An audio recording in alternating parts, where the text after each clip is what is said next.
Vinárstvo Tajná je malé rodinné butikové vinárstvo s vlastnými ekologickými vinohradmi.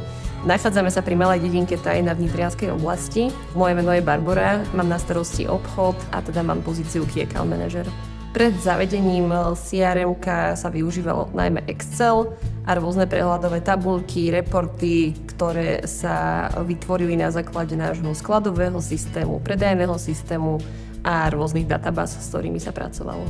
Na RedNete ma zaujalo najviac jeho intuitívne využívanie, to, že systém je prepojený aj s mobilným telefónom, s kontaktmi, s kalendárom. Vieme ho mať v dispozícii kdekoľvek. Kľúčový okamih, kedy som si uvedomila, že zavedenie CRM bol dobrý krok, bol ten, keď sme si vyhodnotili, že naozaj všetci členovia nášho obchodného tímu to CRM využívajú a že sa naučili v ňom plnohodnotne fungovať. Odkedy sme zaviedli CRM-ko, sa zmenilo to, že máme lepší prehľad o správaní našich zákazníkov.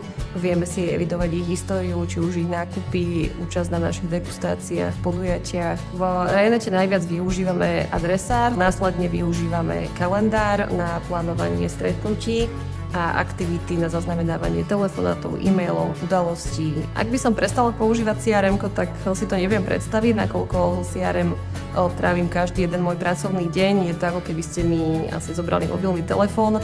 Myslím si, že RedNet sa hodí úplne pre každého, či už je to nejaká menšia, prípadne jednoosobová malá firma, ale aj pre veľké korporácie.